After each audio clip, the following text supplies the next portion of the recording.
Talk Business Arkansas is brought to you by the Arkansas Farm Bureau, the Arkansas State Chamber of Commerce and Associated Industries of Arkansas, the Electric Cooperatives of Arkansas, Noble Strategies, the Arkansas Healthcare Association, and Delta Trust and Bank.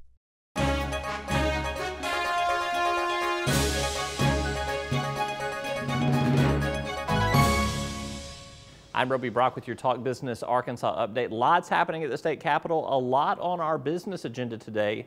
Let's begin with our top business headlines. Reports from two closely watched national freight reports paint the picture of a national economy that is soft and uncertain, but moving in a positive direction.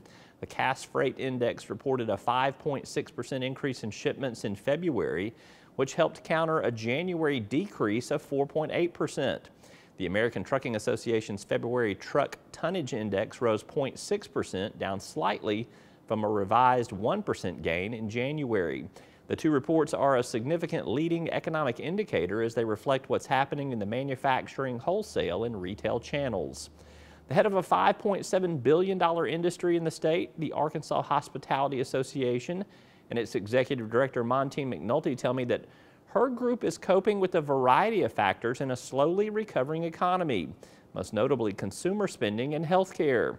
McNulty said business owners are sorting through the impact health care reform may have on their employees and businesses, noting that the impact will be different for a variety of companies. McNulty also said a lot of folks in the hospitality industry are just now recovering from the hardships of the Great Recession. The intertwined timber and real estate industries have been embattled since the depths of the recession too. Deltic Timber Corporation CEO Ray Dillon tells me that he sees spec home construction making a comeback. Dillon says builders are beginning to venture into the spec home building market again. In some instances, they're building 2 or 3 simultaneously to take advantage of the economies of scale that they can get with their various subs that they work with. And you can read my full interview with Ray Dillon and Montine McNulty on their two industries and what they see happening on our website at talkbusinessarkansas.com. It's part of our latest magazine, Talk Business Arkansas, which you can also access online at talkbusinessarkansas.com. Now, after this word from our sponsors, we'll run through our political headlines, and later I'm joined by Republican gubernatorial candidate Curtis Coleman for a conversation. I'm Roby Brock. This is Talk Business. I don't think it's going to be an easy conversation because they are very strong-willed. I think it's going to be important to us that we know that you're somewhere in a facility that looks after you, has compassion, has care, and you respect it. I mean, I'd love to look after them, I'd love to be able to take care of them, but I don't think I could. That'd be a wrong choice on my part. Arkansas's skilled nursing and assisted living centers provide quality care for our seniors. Farm Bureau helps protect its members in more ways than you might think. They've always been the voice of agriculture in Arkansas, working on behalf of folks like me when nobody else would. And Farm Bureau stands for the values that Arkansas families care about. They've protected my right to farm and make a living, which helps everybody who likes food on the table. You know what they say, Arkansas counts on agriculture, and agriculture counts on Farm Bureau. The Arkansas State Chamber of Commerce and Associated Industries of Arkansas. The State Chamber AIA is the leading voice for business at the state capitol and serves as the primary business advocate on all issues affecting Arkansas employers. Our mission is to promote a pro-business, free enterprise agenda and prevent anti-business legislation, regulations, and rules. Now more than ever, business matters. Learn more at arkansasstatechamber.com. On to politics, here's a rundown of some of the action at the state capitol today. A bill we profiled yesterday with Representative Darren Williams, House Bill 1822, passed out of a House Agriculture and Economic Development Committee meeting this morning. The bill encourages private sector investment in small businesses, particularly in low-income regions, by providing tax credits tied to private capital investments, including existing businesses. The bill would authorize community development entities, CDEs, that would coordinate private investment and funding for qualified businesses. The bill, modeled after legislation in other states, now heads to the full House for consideration. Well, it wasn't pretty, but it was for a good cause. Last night, members of the Arkansas House and Arkansas Senate squared off in a charity basketball game to raise money for Big Brothers Big Sisters of Central Arkansas. The House, led by former Harlem Globetrotter Representative Fred Smith and former Razorback sharpshooter Pat Bradley, spanked the state Senate 69-60. The event was held at UALR's Jack Stevens Fieldhouse. And there are a lot of limping legislators at the Capitol today. When we come back from this word from our sponsors, I'll sit down with Curtis Coleman. He's a Republican candidate for governor. Find out what's on his agenda. I'm Roby Brock. This is Talk Business. We're back after the break. Noble Strategies is a bipartisan state and federal government affairs firm with a successful track record of providing effective advocacy for business, government, and nonprofit entities. Noble Strategies provides service in areas such as lobbying, public affairs, trade association management, and marketing campaigns. Learn more at noblestrat.com. I was looking for a bank that could best protect my finances. That shared my passion for my business's potential. A bank that offered investment expertise, lending support, insurance guidance. A bank that delivered full financial support. That's how I found True Balance. True Balance. From my bank. From my bank. Delta Trust and Bank, the expertise to meet all your financial needs. One of the real advantages of electric cooperatives membership is having a voice in our state's energy future. Not a week goes by without important energy issues making headlines. These are issues that need to be discussed. And you should know that as policies are being developed, the cooperatives are looking out for our members, advocating what's best for you. We are your friends and neighbors. We are your local electric company. The electric cooperatives. We are Arkansas. I'm joined now by Curtis Coleman. He's a Republican candidate for governor in 2014. Good to see you. Roby, it is good to see you. Haven't seen you since your announcement in this very old Supreme in this Court room a few weeks ago. Almost a month ago now. It's hard to believe. That long? Yeah, I think it was February 21, I think. All right, well, I don't keep up with dates that well. Somebody was asking me a moment ago as we walked up to the Capitol what day it is, and I said I have no idea. They're all running together, so I think I'm supposed to be here now. Just another day on the campaign Right, trail. It is. Let's talk about why you decided to get into this race. Why the race for governor in 2014? There's going to be a potential challenge to a Senate race, which you ran for the Senate in 2010. Yes. There's constitutional offices, there could be congressional offices, but governor is where you chose to enter the field. Well, thanks for that question. There were two things actually. Over the last several years, I've been studying the economy of Arkansas. And the more I've studied the economy of the state, the more frustrated I've gotten. Because, and you know this, Roby, we're like 47th or in personal income in the state. And all the states around us, or at least the majority of the states around us, are growing faster than we are. Oklahoma's economy, in 2011, Oklahoma's economy grew at 3 times the rate of Arkansas's. Tennessee's economy grew at 6 times the rate of Arkansas's. Texas' economy grew at 10 times the rate of Arkansas's. And the more I studied our economy and our resources, I mean, we grow more food than we can eat, although it kind of looks like I've been trying. And we grow more timber than we can use. We grow more fiber than we can wear in this state. We produce more energy in this state than we can consume. We have more water than we need, and I mean, the list goes on.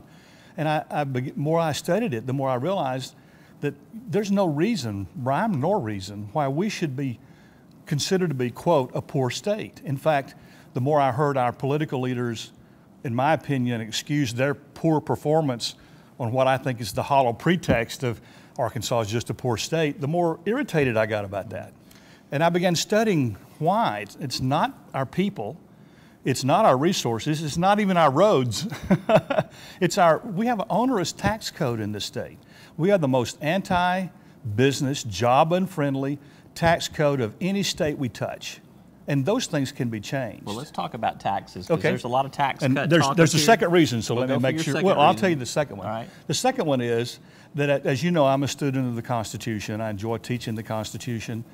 And the more I studied it, and the more I looked at the national landscape, I've decided that if we recover the constitutional republic that our founders and framers gave us when they gave us this country, that recovery is going to have to begin in the states and come from the states.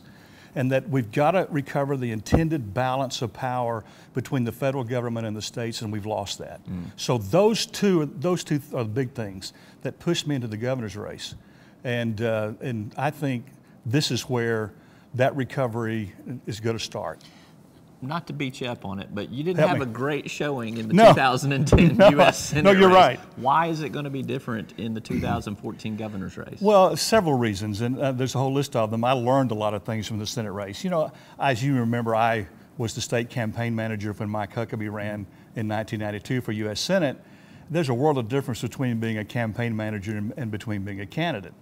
But, you know, several things I've done differently is I went to work and was involved, at least. I can't take credit for it exactly, but I was involved in what now a lot of people are telling us is the strongest statewide grassroots political campaign organization that's been seen in the state. We actually have functioning campaign committees, some counties with 40 or 50 campaign team members in almost 50 of the 75 states. Counties. And, counties, right. Thank you. 50 to 75 counties. And then the second thing is we took a totally different approach to raising money than I did in the U.S. Senate race in 1992. And in 92, I got a real clear, firsthand, expensive lesson on how important that is to do that early. And so we've taken a very different and aggressive approach to raising money, and it's going well. You said 1992, you mean in 2010? Yeah. Okay. Yeah. Did I say 1992? You said 1992. I'm going to keep you Okay, I'm in the wrong state and I'm in the wrong year. You're doing all right so far. This campaign trail is worse than I thought. Let's talk about tax code. Lots of talk about tax cuts up here, a little bit of income tax bracket reform, not major if you want my personal opinion on this, but it will be major in that it's the first time it's happened in several decades. Right.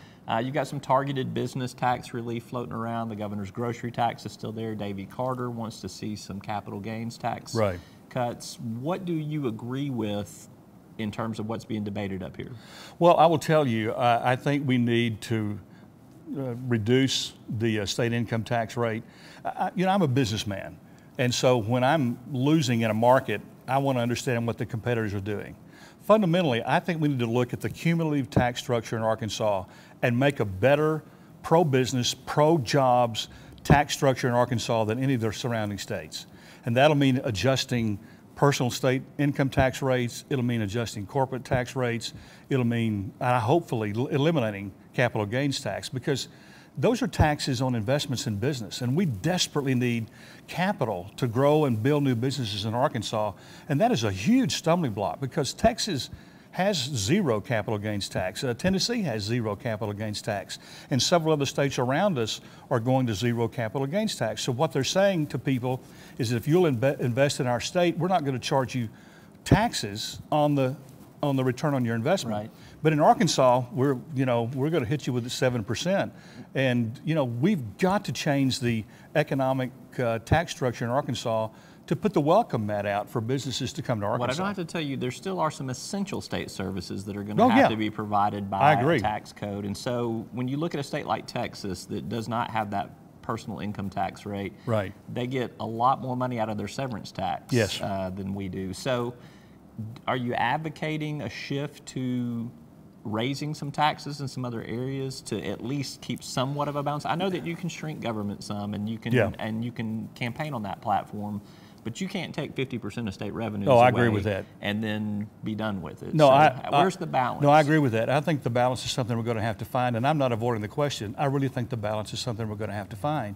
What we do know is that the states that are growing more significantly and more aggressively are the states in the United States that don't have a personal state income tax. I mean, if you look at the studies, the states that have no personal state income tax are the ones that are expanding and growing the fastest. But they have other taxes and other tax structures, such as different personal or property taxes, franchise taxes, a different state sales tax code.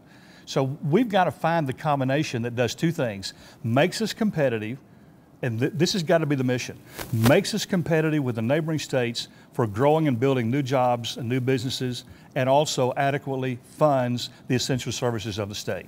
And I think that's going to be a complex solution, and I think we've got to spend a lot of time studying it. I don't have all the answers today, but that's where I want to go. And I've always worked hard, Roby, I've always assumed that if we're only smart enough to do what I know, we're in trouble. So what I've always done in the companies that I've run is I've hired people around me who are a lot smarter than me. And they've always told me that was an easy job for me to do. You know, harder for them, easy for me. But I can see where we need to go, and I'm going to put people around me, and I already am, who know how to build the roads to get there. I'm going to give you a pass early in the campaign for not having specifics. Well, but as the campaign goes on, we're going to be more and more specific. Yeah, in fact, we have a whole schedule of initiatives that we're going to be introducing as the campaign progresses. Some of them we're still putting the nuts and bolts on and putting the wheels on them. Later this year, I'll be introducing what I call my 21st century plan for economic development in Arkansas, how I want to distribute economic development to the communities, to cities and counties. Right. And we've talked about that a little bit already. Right in your press conference. Yeah, because I think cities and counties, communities are the building blocks of the economy, and therefore should be the building blocks of prosperity.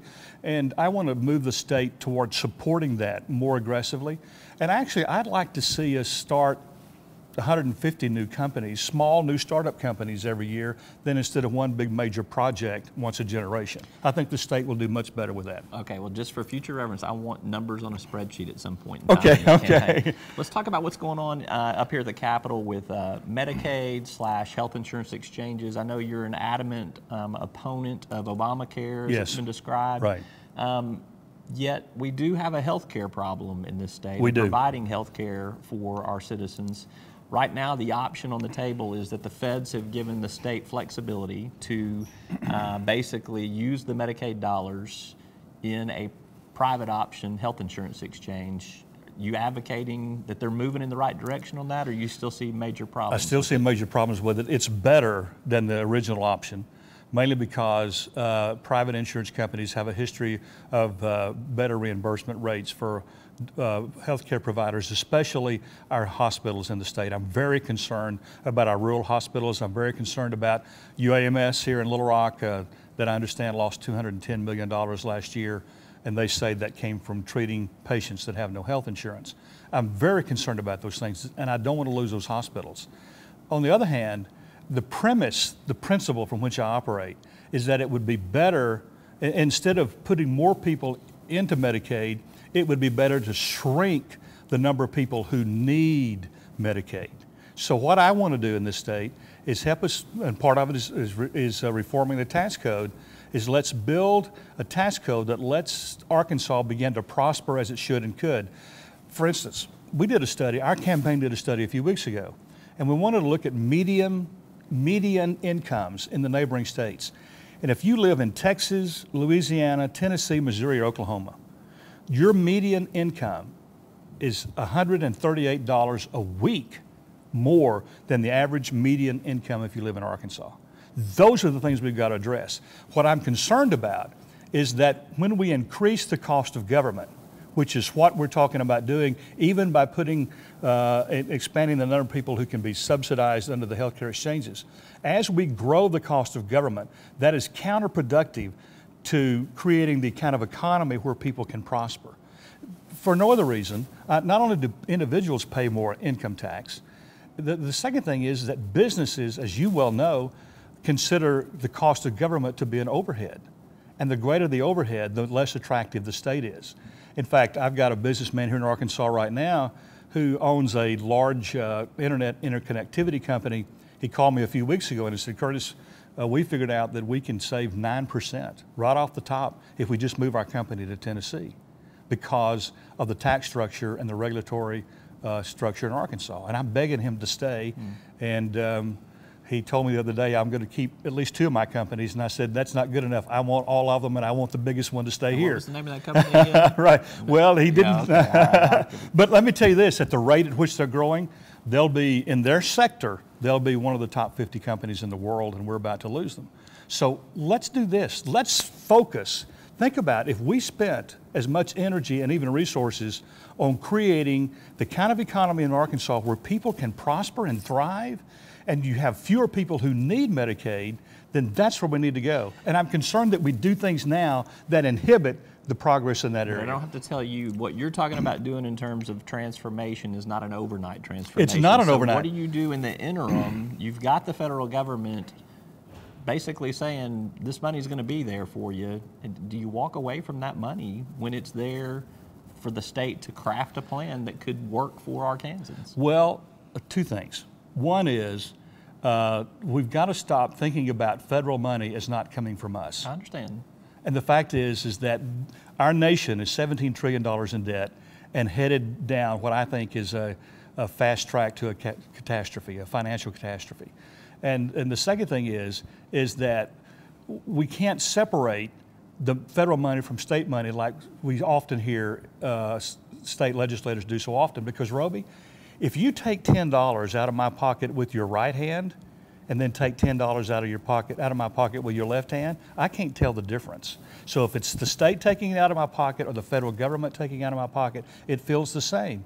And we've got to understand that federal money is not free money, and we're talking about a lot higher overhead and taxes and cost. So I'm concerned that we tend to think that federal money somehow doesn't affect us, and it does. But you can't change that as governor, and you can't change that as a governor's candidate right now. These are the cards you're dealt with and are playing with right now. Right. You got options from the government. Yes. What's the solution? Well, I would do this.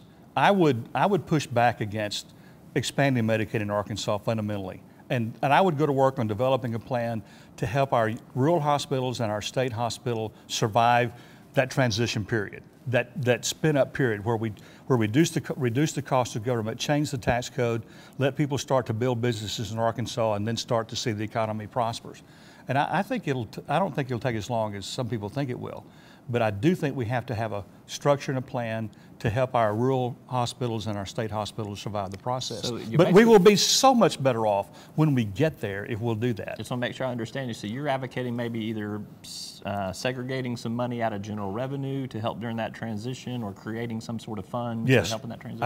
I would certainly support that, yes. All right. He is Curtis Coleman. He's a candidate for governor in 2014 on the Republican ticket. Thank you for being with us. Thank you, Roby. I appreciate it. I enjoyed it immensely. In the future. Thank you. We'll be back with another Talk Business Arkansas update tomorrow. Stay tuned.